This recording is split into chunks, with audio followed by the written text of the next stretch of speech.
গাজা উপত্যকায় শত শত জাহাজ।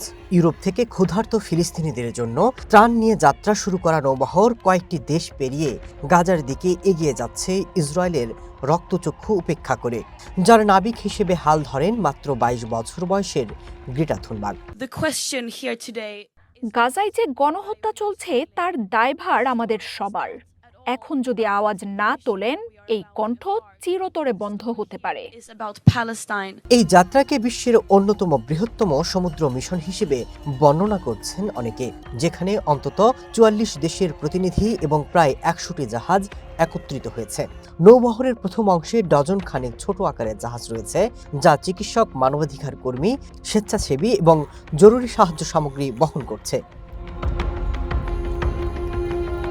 ২০১৮ সালে নিজ দেশে জলবায়ু পরিবর্তন মোকাবেলায় পদক্ষেপ নেয়ার দাবিতে ধর্মঘট শুরু করে খ্যাতি অর্জন করেন গ্রেটা।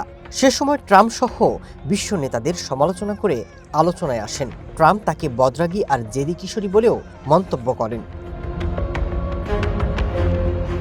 ২০০৩ সালে সুইডেনে জন্ম নেওয়া গ্রেটার মা মেনেলা এরম্যান একজন খ্যাতিনামা অপেরা শিল্পী।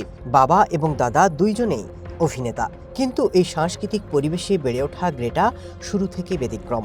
মাত্র ৮ বছর বয়সেই প্রথম জলবায়ু পরিবর্তনের ভয়াবহতা উপলব্ধি করে প্রশ্ন করেন, এত বড় বিপর্যয়ের সামনে দাঁড়িয়ে বিশ্ব কেন নীরব? প্রশ্নের উত্তর খুঁজতে গিয়ে ছোট বয়স থেকেই হয়ে ওঠেন বিপ্লবী।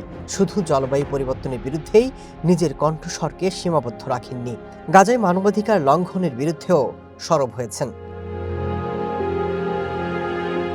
গাজায় ইসরায়েলের হামলা শুরুর পর থেকেই ফিলিস্তিনিদের সমর্থন জানিয়ে আসছেন গ্রেটা। তখন থেকেই ইসরায়েল সমর্থকদের সমালোচনার মুখেও পড়েছেন। তবে গ্রেটা থুনবার্গ দমে যাননি, জোর গলায় ফিলিস্তিনিদের পক্ষে সক্রিয় হয়েছেন। গেল জুনে ইসরায়েলের অবরোধ ভাঙতে চাওয়া একটি নৌবহরে যোগ দেন গ্রেটা।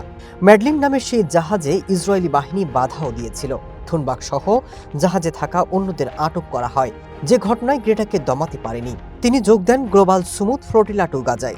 আবারও আটক হলেও এই যাত্রায় হার মানবে না আগেই জানিয়ে দিয়েছিলেন। Masud Rana, one international desk.